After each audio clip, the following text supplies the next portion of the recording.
Imaginemos que no sabemos el resultado. ¿Qué viste en la campaña? Vi más o menos lo que había puesto ahí. La campaña de La Libertad Avanza fue lo que se esperaba, que era una campaña netamente nacionalizada. Esto lo dejó en claro Milei desde el comienzo, que la idea era plebiscitar su gestión. Por lo tanto, si Milei iba a plebiscitar su gestión, tenía que llevar su imagen a todas las provincias y transformar a sus candidatos en su referencia clara, y eso fue lo que hizo. Milei absorbió prácticamente toda la campaña. De hecho, por las encuestas, estamos hablando de un Diego Harfield que no tiene más de menos de un 30% de desconocimiento todavía en Misiones.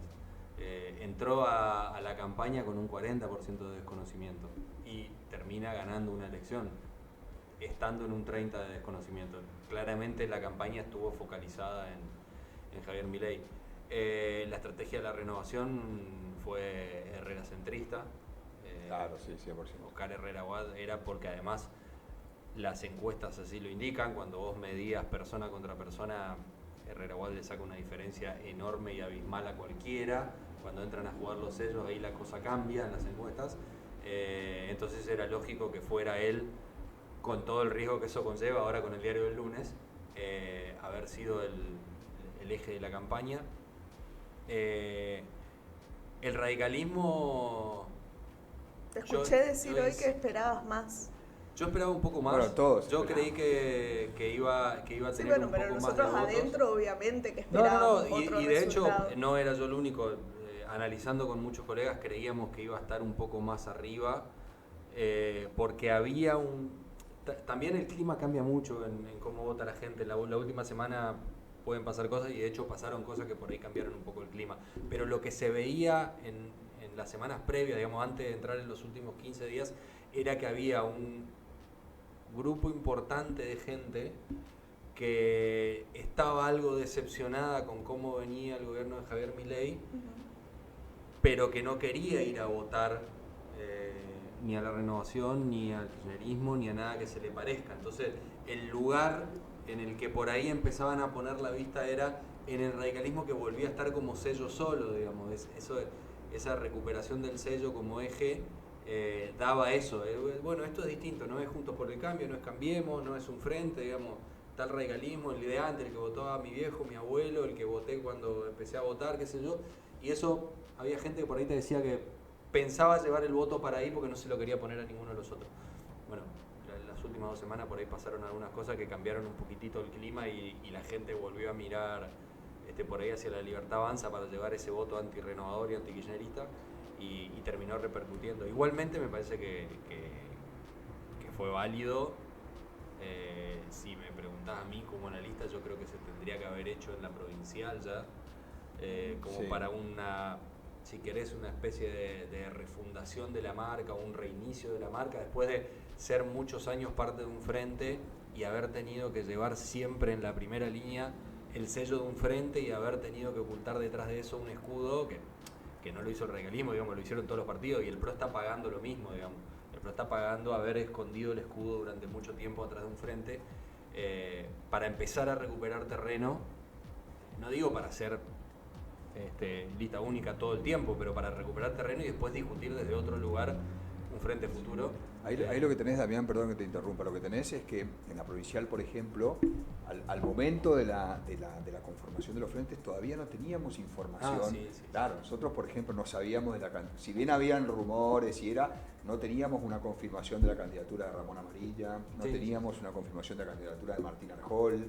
Fueron todas novedades que se dan ahí en las últimas 48 horas. Sí. Porque con el diario del lunes yo coincido con vos, digamos. O incluso quizás Juntos por el Cambio hubiese sido una marca quizás más reconocida por la gente. Después vas a tener adhesiones pero al menos la gente va a identificar quién sos.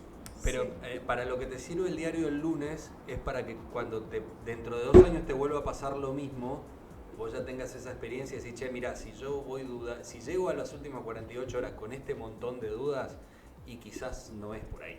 Claro. Digamos, o sea, que sirva como experiencia el análisis del diario del lunes para futuro. Claro. Para no Sí, volver. y sin dudas que sirva como experiencia, que no se puede instalar nada tan rápido, Claro. porque ahora lo que pasó con Provincias Unidas, por ejemplo, que era un sello que pensábamos al que le iba a ir mejor también, y que no logró instalarse, no logró penetrar. Lo que pasó con Puyaro en Santa Fe, que él salga tercero siendo gobernador, es, no sé, sorprendente, por lo menos desde mi punto de vista, porque es obvio que la gente fue a buscar un sello, y que eso, por ejemplo, Herrera no lo pudo hacer, no pudo trasladar el voto del sello renovador, digamos, y por eso le va como le va, digamos. Sí.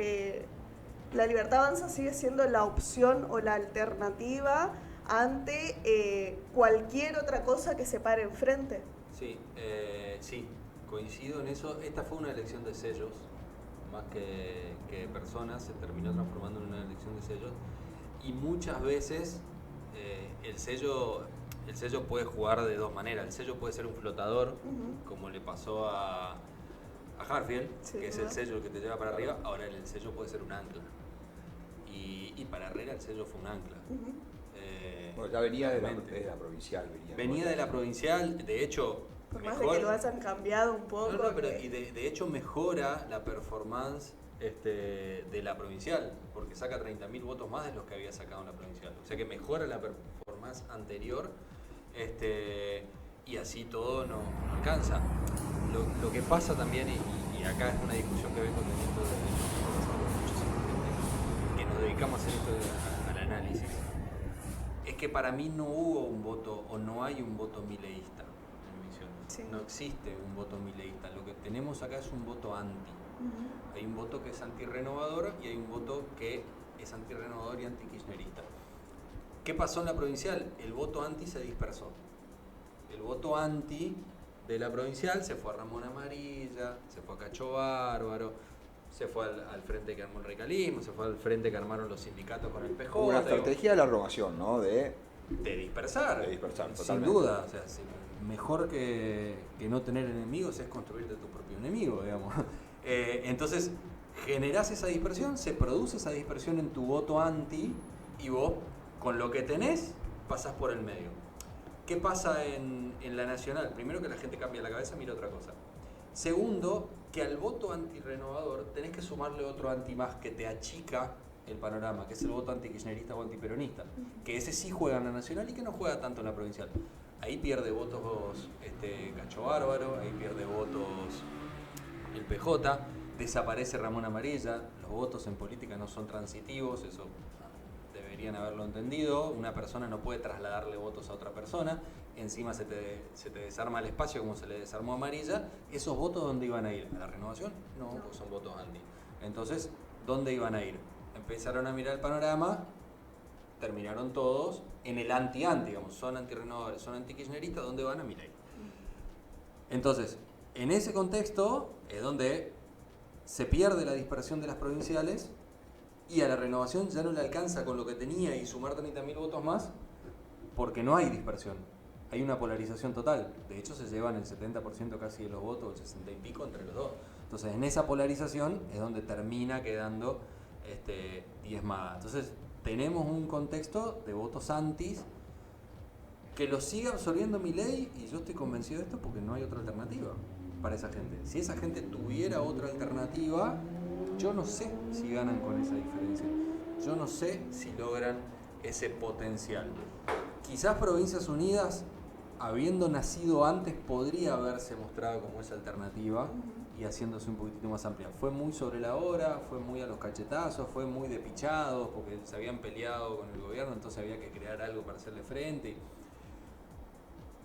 Ahí entran un montón de otras cosas de Diario del Lunes, ¿no? Y esto lo he dicho muchas veces. Para mí, un radicalismo que se hubiera quedado estructuralmente en la postura de Lustó, sin pensar en Lustó como la figura, pero en esa postura de crítico, no netamente opositor, más allá que al gobierno cualquier crítica le parezca opositor acérrimo, pero sí una postura crítica, quizás hoy te daba la posibilidad de construir otra cosa.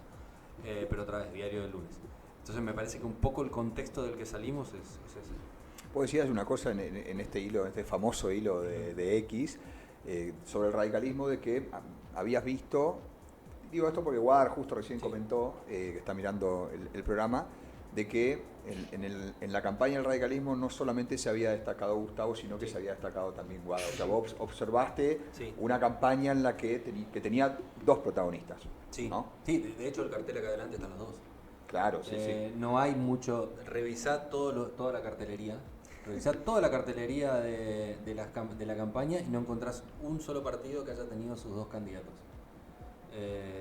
Me parece que es una buena estrategia de vuelta, como parte de, no pensándolo en la elección, sino en lo que viene después, en la recuperación. Digo, tenés una cara conocida como es la de Gustavo, que la conoce todo el mundo, que saben quién es, candidato a gobernador, diputado, concejal en El Dorado, digo, un tipo de carrera, pero al lado tenés una persona que no es conocida, que es joven, que es mujer, que empieza a mostrar, digamos, un radicalismo distinto. Entonces me parece que, más que como estrategia electoral, me parecía interesante como estrategia a futuro. Que además tuvo una muy buena elección en Aristóbulo, en la provincial. ¿no? De hecho, es la segunda más votada, termina no entrando por la ley de lemas, pero es una elección extraordinaria. ¿no? Yo coincido con vos en eso y te quería decir una cosita, Flavia, que me acordé. Para mí, en el caso, comprendo lo que decís de la dificultad de instalar un sello con tan poco tiempo, pero en el caso, por ejemplo, de Santa Fe, de Máximo, yo creo que ahí es otra la dificultad. Yo creo que ahí no se pudo romper la polarización, no tiene que ver con los sellos. A mí me parece que en el caso de Santa Fe, en el caso de Córdoba, en el caso de Jujuy, digamos, no pudieron los frentes provinciales y no era un problema de desconocimiento del sello, digamos. De hecho, en Santa Fe hace muy poquito gana el gobernador la constituyente con mucha tranquilidad. Así, para mí ahí lo que pasó es que no se pudo romper la polarización, que después se fue trasladando a todos los distritos, porque cuando vos analizás el mapa completo, en ningún lado, salvo Corrientes, por un pelito, en ningún lado se pudo romper esa polarización. Todas las fuerzas provinciales, las propuestas, por ejemplo, la del radicalismo y otros partidos que intentaron romper esa polarización, no lo pudieron hacer, pero creo que venía por ahí la cosa, más que por el sello. Es que era una elección de antis. Ese duda. es el tema, era una elección de anti. Estamos en la misma situación que en el 23, es votar en contra de algo. Entonces, si... Igualmente, perdón, pero creo que hubo excepciones y por eso Cristina Brites saca 10 puntos, porque ahí creo que jugó fuerte el sello de Fuerza Patria. Yo no sé si Cristina Brites con sus últimas apariciones, si iba, no sé, con otra alternativa le iba a ir también. Me parece que lo que arrastró en ese caso sí fue... Pero ahí no tenés problema con el sello. Obvio. Claro, vos tenés el sello. De hecho, ¿qué fue lo que le arrastró a ella? Claro, para mí saca saca tercera cuando nadie se esperaba que ella sea la que queda tercera. Para mí saca lo que saca a fuerza del sello, porque no había, prácticamente no hubo campaña. No hubo campaña, no hubo nada. La lista no era... Fue el tiraje o el tirón que pegaba el sello. La nostalgia kirchnerista. Totalmente. Y volviendo un poco a lo que hablabas hoy, Dami, hago como pregunta para la mesa, pero para escucharte también, cambió la manera en la que votamos, de manera literal, ¿no? Porque se votó con boleta única, pero más allá de eso creo que cambió mucho la manera en la que se elige. O sea, me parece que hubo temas, o por lo menos en mi caso, que para mí fue una sorpresa el resultado abismal que saca la Libertad Avanza. Me parece que se vota distinto. Antes hablábamos, o yo me acuerdo ahí en esos programas que teníamos antes, que hablábamos de la gente vota con el bolsillo, por ejemplo, y era algo que decíamos muchas veces, y en muchas elecciones se repetía que la manera de votar a último momento te definía el bolsillo, y me parece que, o por lo menos desde mi punto de vista ahora, no fue esa la principal razón por la que se elige. No, claramente no. Por eso decía que fue una elección de antis. Se votó más pensando en votar contra alguien, o tratar de que alguien no vuelva, o tratar de que alguien no llegue, o tratar de que alguien no gane, más que en pos de algo. Porque para mí esto de la gente votó el ajuste, la gente aprobó el ajuste, la gente aprobó la gestión. No creo que sea así. Yo lo tomaría con pinza, digamos, para mí no es tan así. Ojo con pensarlo así porque se la pueden terminar dando en la pera después. Si tratan de profundizar creyendo que la batalla cultural la tienen ganada o ese tipo de cosas. Porque mucha de la gente que votó a Milei hace 12 o a la Libertad Avanza hace 2 semanas estaba posteando cosas para defender al Garrahan, digo. Entonces, claramente no fue a votar en pos de un modelo. Los mismos productores, en nuestro caso acá en la provincia. No fueron a votar en pos de un modelo, fueron a votar contra algo. Quizás ese votar contra algo también es un mensaje que están tratando de dar, digo. Habrá que hacerle después unas lecturas un poco más finas. Pero sí, sin duda que se votó distinto de otros momentos. Pero hay antecedentes de elecciones de este tipo. En el 2017, Juntos por el Cambio hace una elección... Sí, en el 2021 también. Extraordinaria. Sí, en el 2021 acá se gana también. Totalmente. Sí, pero sí, con otros contextos. En el 2017 el bolsillo también estaba bastante bien. Digo, veníamos en una situación económica bastante tranquila, a eso sumale el no querer volver al pasado, entonces estaba el combo de las dos cosas. En el 2021 salíamos de la pandemia, con todo lo desastroso que fue el manejo del gobierno nacional en la pandemia, también ahí jugó mucho eso, los sellos en esa relación y la polarización. Pero incluso pero esta es totalmente distinta al contexto en el que se da. Nosotros acá en Misiones decíamos, un poco, Damián, haciendo referencia a lo que recién contabas vos, lo hemos repetido varias veces, pero bueno, va de nuevo, ¿no? El escenario absolutamente confuso que tenías cuando vos comparás la provincial con la nacional, ¿no? Porque decís, Ramón Amarilla fue candidato por un partido en la provincial, ese mismo partido ahora en la nacional presenta otro candidato distinto y a su vez Ramón Amarilla acompaña a otro candidato que se presenta por otro partido. Y a su vez buena parte de ese espacio también se fue con la Libertad Avanza. Totalmente, totalmente. Miguel Núñez, Wiplinger y demás fueron a la Libertad Avanza y se despedazaron en 3 partes. Pasa lo mismo con Martín Arjol. Martín Arjol se presenta por un partido, ese partido cambia, tiene otros candidatos a octubre y Martín Arjol acompaña a la Libertad Avanza en este caso. Y después tenés las testimoniales. Digamos, tenés Diego que vuelve a ser candidato a la Libertad Avanza y Cacho que vuelve a ser candidato. Digo, un escenario absolutamente confuso. Y acá Guada justamente pregunta en el chat por esto que venía planteando ella y Gustavo sobre que Oscar Herrera no iba a asumir. Ellos lo dijeron un par de veces en la campaña y bueno, hoy creo que salió en algunos artículos. Está circulando la versión de que no asumiría. La verdad, confirmación no hay. Cuando uno pregunta adentro del círculo, lo que te dicen es que no hay ninguna decisión tomada al día de hoy. No, que asume. Desde la fuerza. Claro, no hay ninguna decisión tomada al día de hoy desde la fuerza política de cambiar lo que resolvió la elección, digamos. Al día de hoy no. ¿Qué va a pasar después? No sé. Pero escuchaste al día de hoy. Sí, no, sí, está dando vuelta. Eso, de hecho, hay algunas notas de análisis hechas de algunos colegas planteando eso al respecto. Que tenía que ver un poco con esa postura confrontativa que tuvo.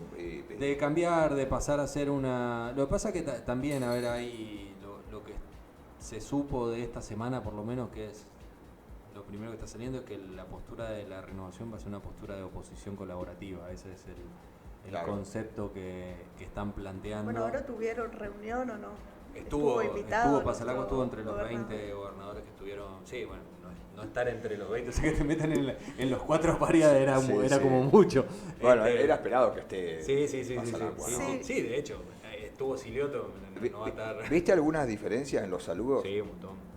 ¿Qué viste, por ejemplo? Ahora le abrazan más. No, porque hubo todo un debate a raíz de los saludos del presidente con los gobernadores. A mí el de Macri no me sorprendió, que vienen del desplante, de no saludarse y terminar en un abrazo. Digo, ese no me sorprendió mucho el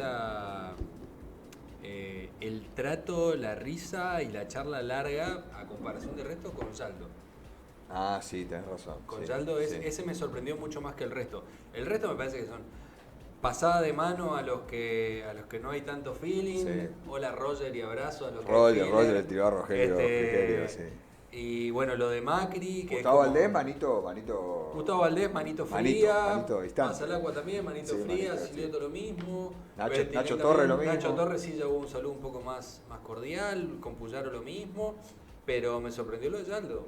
Lo de Yaldo sí me sorprendió. Y Sanz también, hay una cosa como rara, que mano, abrazo. Como que los dos todavía no saben cómo tratarse. Hay Claro. una cosa rara ahí entre los dos. Le escuchaba yo, pero sé que pues, vi después tu análisis de lo que dijo Milei.